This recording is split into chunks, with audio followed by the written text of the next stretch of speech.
tarde para você que acompanhou Notícias Agrícolas na tarde dessa quarta-feira, dia 19 de outubro de 2022. Eu sou Virginia Alves e nosso destaque agora, claro, que é mercado do café. Olha só, você acompanhou nesses últimos dias a notícia, então, de que o novo acordo internacional do café foi assinado aí pelas lideranças de todo o setor e hoje a gente vai entender o que significa isso na prática, se traz alguma mudança aqui para o produtor do Brasil, qual é a evolução que esse novo acordo pode trazer a nível global. E para conversar com a gente hoje, eu convido aqui então a Vanúzia Nogueira, diretora executiva da Organização Internacional do Café. Vanúzia, seja muito bem-vinda mais uma vez ao NA. Muito obrigada, Virginia. Um prazer estar com vocês. Obrigada pelo convite.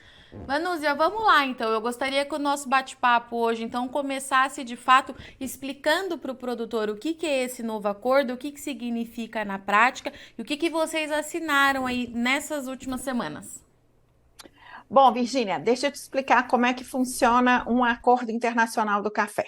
O Acordo Internacional do Café é como se fosse o que a gente chama no Brasil de o estatuto de uma cooperativa ou de uma associação. É um termo, né, que é assinado, é chamado de um tratado internacional, aonde todos os países envolvidos com esse tratado, eles se propõem a fazer algumas ações em conjunto e querem que a Organização Internacional do Café tenha uma determinada estrutura e dê prioridade para uma série de questões, uma série de pontos. Tá? Então, isso é o que se chama acordo internacional e, no nosso caso, um acordo internacional do café. O que muda com esse acordo que nós estamos em processos de assinatura nesse momento, em relação ao acordo que havia sido assinado em 2017, desculpa, 2007, que entrou em vigência em 2012, tá? O que muda com esse novo acordo? O que muda é o reconhecimento dos governos, porque a Organização Internacional do Café é um organismo vinculado à ONU e é um organismo intergovernamental, né? Então, o principal ponto que muda é o reconhecimento de todos esses governos de que o setor privado, as associações, as cooperativas, as empresas que estão envolvidas no setor, sejam elas comercializadoras de café, sejam elas as indústrias de torrefação, de solúvel, assim como a sociedade civil, onde a gente inclui aí as ONGs, todos nós temos que estar juntos para conseguir atingir as principais metas. E quais são essas metas que estão definidas? Elas não mudaram em relação ao acordo de 2007. Elas continuam basicamente as mesmas, que são quais? Trabalhar em prol, principalmente dos produtores, para que a gente atinja prosperidade, nesse momento falando mais explicitamente com os termos atuais, né? A respeito de mudança climática e a respeito de sustentabilidade econômica. Então, os termos na missão e nos objetivos, eles foram atualizados, mas a essência continua a mesma. E a partir de agora, a gente vai poder ter como membros afiliados também da organização todas essas entidades e empresas do setor privado. Elas vão participar da organização como membros afiliados, esse é o nome, e vão ter, inclusive, poder de voz durante as reuniões do Conselho Intergovernamental em si. É a primeira vez, Virginia, nós somos a primeira organização vinculada a commodities que cria esse modelo. Esse modelo a gente se inspirou na organização internacional ligada à tecnologia e ligada ao turismo. Essas duas foram as primeiras que fizeram esse maior envolvimento do setor privado dentro delas próprias e elas deixaram de ser só o governo, né? Então, a gente traz essa mudança para o acordo. Como você disse, o acordo começou a ser assinado, foi assinado por alguns países membros em Bogotá há 2 semanas. Esse processo de assinaturas ele vai se estender até abril do ano que vem, Por quê? Porque ele é um processo muito complexo. Para vocês terem uma ideia, um tratado internacional, isso existe uma convenção que foi assinada em Viena há quase 60 anos atrás. Um tratado internacional só pode ser assinado pelo presidente da República ou pelo ministro das Relações Exteriores, ou por alguém que uma dessas duas autoridades defina e dê por escrito o que nós chamamos de plenos poderes específicos para assinar um tratado dessa natureza. Porque é um documento de muita responsabilidade, né? Então, muitos dos países nos comunicaram que eles estão nesse processo de obter este documento junto às suas presidências da República e ainda não assinaram, né? Então, por isso, esse processo se estende até abril. Depois, o que acontece? Como depende muito do país e da legislação de cada país. No caso do Brasil, vamos falar no caso do Brasil. O embaixador Marco Farani, que é o embaixador responsável pela representação brasileira em Londres para as organizações internacionais, ele recebeu esse documento de plenos poderes assinado pelo ministro Carlos França. Então, ele pôde assinar, o Brasil já é signatário, então, desse novo tratado, desse novo acordo internacional. E agora, no caso brasileiro, o tratado precisa passar pela aprovação do Congresso no Brasil.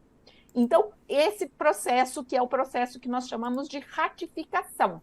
Em cada país tem que passar por uma instância diferente. E aí, esse processo pode ir até começo de 2024. Essa é a nossa previsão. E aí, então, a partir de 2024, esse acordo passa a ser realmente vigente, né? Ele entra em vigor efetivamente, e aí nós vamos começar a aceitar as empresas privadas como membro e como uma maior participação em todas as discussões e decisões que nós vamos tomar dentro da OIC. E Vanúzia, falando dessa novidade de trazer as empresas privadas, né, para dentro da OIC, desse acordo do setor, como é que vocês acham que isso pode ajudar na valorização do produtor, né, desse cafeicultor? E é claro que nesse caso a gente não está falando só do cafeicultor do Brasil, né, Vanúzia? A gente está falando de produção a nível global. Como é que vocês chegaram nesse consenso de que trazer essas empresas seria importante para essa valorização de quem está no campo? A conclusão que se chegou, Virgínia, é que a gente vai abrir mais espaço, né? Inclusive para não só para as empresas, como, por exemplo, para as cooperativas de produtores, né? Para as associações, para todo esse pessoal que está mais na linha de frente da produção e que conhece muito mais onde o calo aperta, né? Porque os governos, dentro dos governos, nós temos a participação, é uma participação muito diplomática, né? Nós temos uma participação de muitos diplomatas. Em alguns casos, de alguns países, os representantes oficiais, eles vêm do Ministério da Agricultura. Em outros casos, por exemplo, no caso dos países importadores, porque nós temos os dois lados, né, na OIC. A gente tem os países produtores e tem os países importadores, que são os consumidores, os maiores consumidores. Nesse caso, os representantes vêm muito do Ministério de Comércio, né? Então, o que acontece? São pessoas que muitas vezes não conhecem efetivamente o que a gente precisa na prática, no dia a dia. Então, trazer todo esse pessoal para as discussões é trazer muito mais realidade para esses processos de decisão e para essas discussões, para as discussões saírem um pouco, como eu poderia te dizer, um pouco do âmbito muito teórico e vir mais para a prática, né? Sabendo que em muitos dos países, como nós vimos, a gente vem acompanhando isso no Brasil, em muitos outros países, o Estado está cada vez menor. E aí, quem tem a força, o poder de muitas das modificações que nós precisamos é o setor privado, é a sociedade civil. Mas, de qualquer forma, em muitos casos, para melhorar a vida do produtor, a gente precisa muito do poder público também.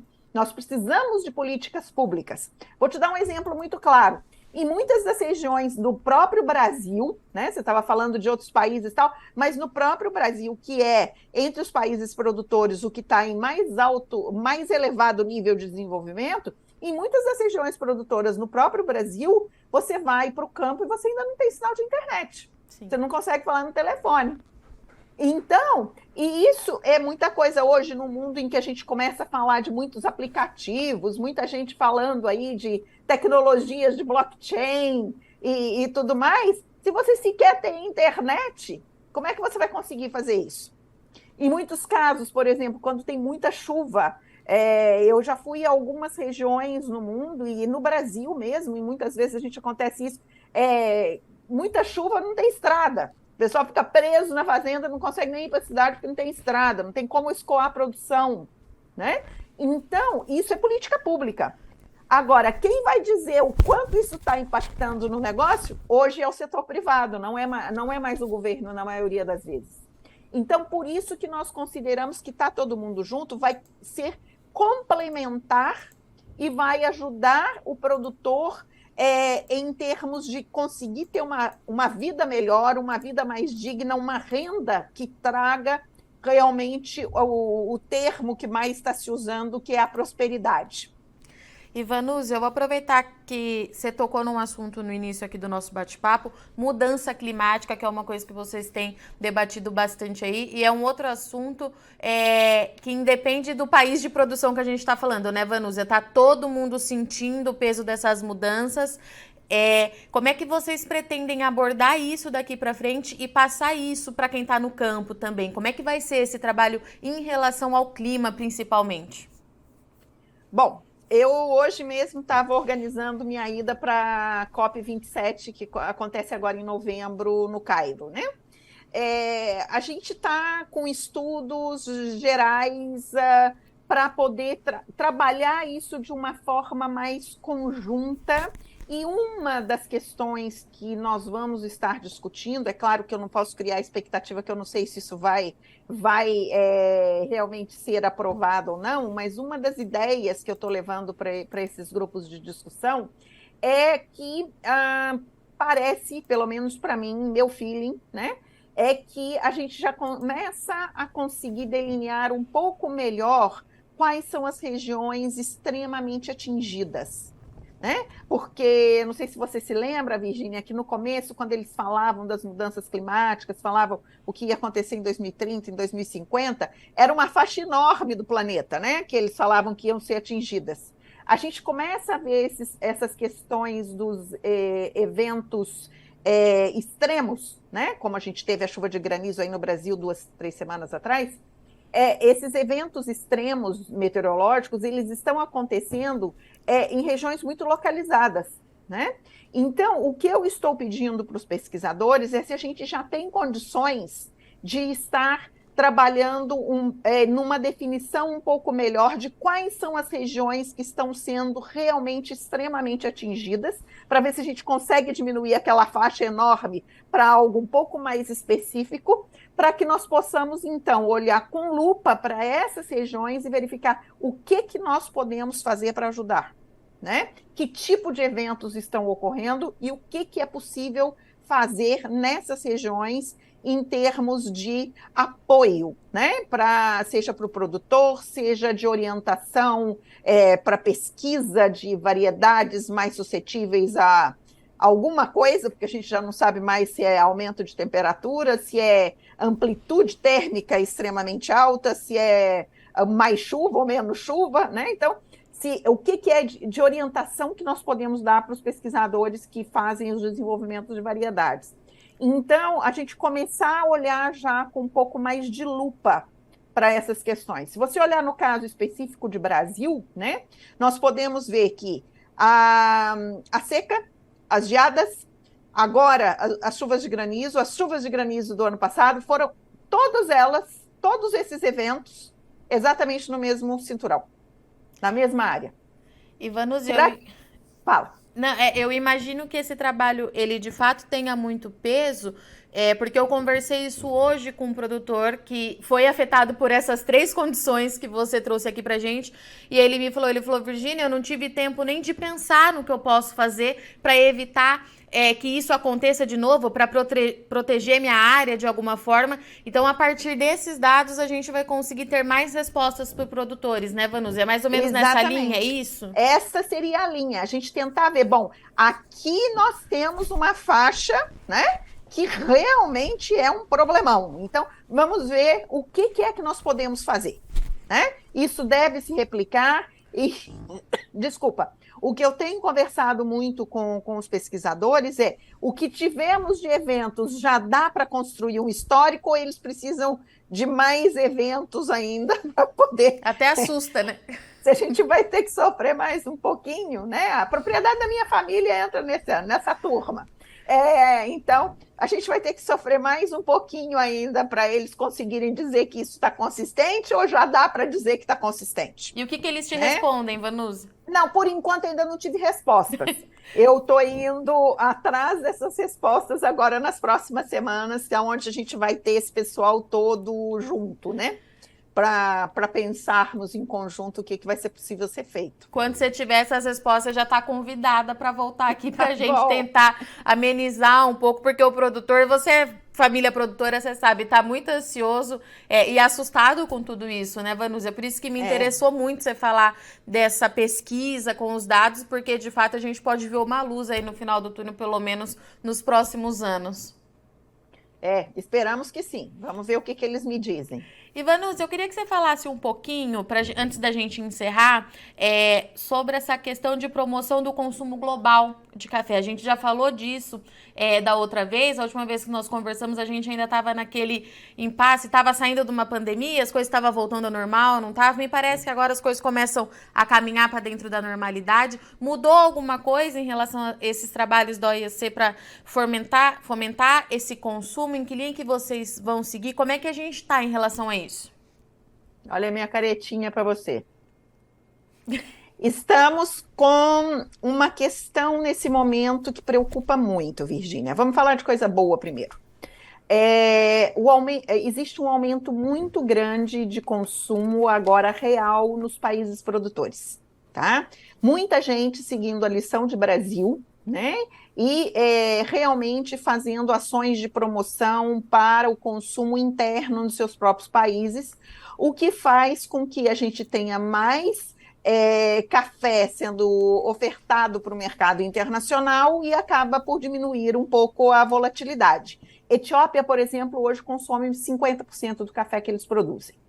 Então, em diversos países na África, existe um aumento substancial do consumo. Na Ásia, esse aumento também está aumentando, está sendo assim, elevando muito o aumento de consumo nos países produtores, como Índia, como Filipinas. Eles estão aumentando bastante o consumo. A América Latina como um todo tem aumentado razoavelmente. Um dos exemplos mais claros disso é o México, que está com um mercado de cafeterias e tudo mais muito pujante. Então, isso tudo está sendo muito bom. Agora, em contrapartida, nós estamos com um nível de preocupação bastante elevado nesse momento, principalmente aqui na Europa. Né?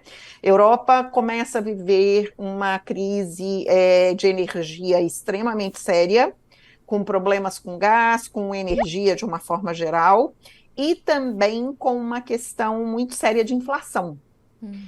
Então, isso está fazendo com que aquele consumo que durante a pandemia se retraiu, voltou para casa, né? E depois da pandemia, todo mundo feliz da vida, indo para as cafeterias de novo, trabalhando muito bem essa questão do consumo fora de casa e mantendo o consumo em casa, esse pessoal começando a voltar para o consumo em casa e deixando de frequentar as cafeterias em função de preço, de valor. Vanusa, Então, Diga lá. Você já tem assim, a OIC já sabe como é que lida com essa situação de crise, principalmente aí na Europa, para manter esse consumo, nem que ele não suba, né, mas que ele fique no mínimo estável, ou é uma coisa que vai A gente acha aprender que conforme as coisas forem acontecendo? A gente acha que o consumo se mantém, tá? Tá. Em termos de quantidade. A questão é que talvez nós começamos a ficar alertas que talvez a gente tenha que voltar a verificar algum tipo de apoio para as cafeterias novamente, E aí eu acredito como que a teve na gente, pandemia, né? eu acredito que a gente esteja falando de café especial, Vanus, Isso, café de qualidade. isso, É esse setor de novo que pode de novo, sentir os maiores impactos. isso, Mas de tudo novo. isso a gente precisa acompanhar para ver como é que vai desenhar, né, Vanúzia? Como É é uma que vai ser? preocupação, tá no radar, né? Tomara que o conflito acabe logo, que essas sanções acabem logo, que o pessoal volte a ter energia suficiente na Europa toda, Já tá que na aí hora, né? essa pressão inflacionária ela Tá. vai ceder e a gente pode desligar o alerta no momento. Tá. Tomara que a gente consiga resolver isso mais rapidinho. Deixar isso bem claro pro pessoal, né, Vanúzia? É um alerta, tá É um sendo alerta. monitorado pela OIC, não é uma coisa que já está Exatamente. acontecendo. Nós estamos Não, a gente está monitorando. monitorando. Nós Perfeito. estamos monitorando. Vanúzia, tem mais algum ponto desse acordo, das práticas aí das atividades da OIC que você queira destacar pra gente hoje? Se tiver, fica à vontade, o espaço é seu. Bom, Virginia, eu acho que o segundo ponto que muda dentro do acordo, só para os produtores entenderem, quem faz as contribuições para a organização se manter viva, assim como todas as organizações da ONU, são os governos que que são membros, né? Dentro desse novo acordo, houve uma mudança com relação aos cálculos dessas contribuições, e no caso do Brasil, o Brasil vai passar a pagar bem menos quando o acordo passar a vigir. Porque hoje, pelo acordo que está vigente, isso é feito em termos do volume que se exporta. Só volume, não fala de valores, né? Então, aí o Brasil é um dos países que mais precisa contribuir em função do altíssimo nível de exportação que nós temos em termos de volume. Com o novo acordo, o que ficou definido é que não vai entrar em consideração só volume, vai entrar valor também. Então, com relação a isso, em função disso, né, Suíça, União Europeia passam a pagar muito mais, porque eles pegam a matéria-prima, industrializam e exportam, né? Então, para quem não sabe, para o produtor que não sabe, Suíça é o grande fabricante das cápsulas Nespresso, por exemplo, né? Então, importa o café em grão, coloca na cápsula e exporta. Então, esses países concordaram conosco que o processo de distribuição das nossas despesas não estava muito justo. Então, eles vão passar a pagar mais, né? E o Brasil, por exemplo, vai pagar bem menos na hora que esse acordo passar a vigar. Não, isso é uma coisa, mas é para o Brasil, tá, né? De uma forma geral, tá. Porque é o governo brasileiro que paga. A gente, né? tem menos conta. Tem menos conta para pagar. Tá. Sobra mais dinheiro para a gente fazer os trabalhos internos aí, fazer as promoções, isso é muito fazer bom. tudo que é importante, né? Para a gente fazer também. Então tá bom. Vanúzia, obrigada, viu? Mais uma vez pela sua Obrigada participação. A você, Virginia. Você sabe que a casa está sempre aberta, tendo qualquer novidade aí de todos esses dados que você está buscando aí, me interessa muito. Você tem meu contato, você me avisa. Fala, Virgínia, tem coisa para falar. E vamos monitorando junto essas condições aí da Europa, que a gente também tá bem de olho aqui por conta desse mercado aí que tá muito pressionado por conta disso tudo. A gente vai trocando figurinha. Obrigada, viu? Falou, um abração. Outro. Portanto, então, estivemos aqui com a Vanúzia Nogueira, diretora executiva da Organização Internacional do Café, que trouxe pra gente o que significa esse novo acordo internacional a nível global, né? Para o Brasil, a Vanúzia trouxe pra gente que tem algumas mudanças, sim, algumas mudanças positivas em relação a essa questão aí do que o país vai passar a desembolsar menos diante de alguns acordos que tem por lá, porque não vai ser mais levado em consideração apenas o volume de exportação. A Vanusia trouxe pra gente que a OEC está engajada em entender essas mudanças climáticas e principalmente os impactos que isso traz nas principais origens produtoras. E quando a gente fala em problema com o clima, nós temos que lembrar, não estamos falando só do Brasil. O Brasil sofre muito, Colômbia sentiu muito, Honduras, México, todo mundo sentindo essas mudanças climáticas, e a partir desses dados, então, a gente pode começar a ter uma nova perspectiva, um avanço mais efetivo na produção de novas variedades que sejam mais resistentes a todos esses problemas. Então, tudo isso aí entrando em vigor a partir do ano que vem. Esse acordo ainda leva um tempo para ser assinado por todos os países, a partir de 2020, vai até pelo menos abril de 2024 a assinatura, mas é uma novidade para o mercado do café que a gente tem que acompanhar de perto, e a gente consegue acompanhar de perto tudo isso que pode impactar a produção do Brasil, porque a gente tem uma representante brasileira lá, que é a Vanusia. A Vanusia trouxe aqui pra gente também que a OEC monitora, sim, esse risco de mudança de consumo lá na Europa por conta da crise energética, inflação afetando direto no bolso do consumidor final. O que a gente pode ver é uma mudança de consumo, aquela retomada fora de casa, do consumo fora do lar, nas cafeterias e tudo isso que estava sendo muito esperado com o fim da pandemia. A gente pode ter aí, de novo, aquela realidade do consumidor europeu consumindo mais dentro de casa. E aí, caso isso se confirme, ainda está sendo monitorado, de novo, o setor que vai ser mais impactado é o setor de cafés de qualidade e café especial, que até então estava aí em ascensão na Europa. Antes da pandemia, a gente via aí um trabalho muito forte de divulgação desses cafés, muito partindo aqui do Brasil também. Então, a gente precisa continuar acompanhando bem de perto, porque afinal de contas é isso que tem pressionado e bastante as cotações lá em Nova York.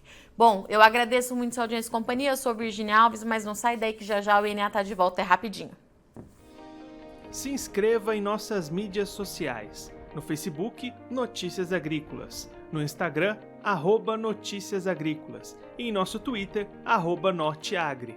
E para não perder nenhum vídeo, não se esqueça de nos acompanhar no YouTube e na Twitch, Notícias Agrícolas Oficial.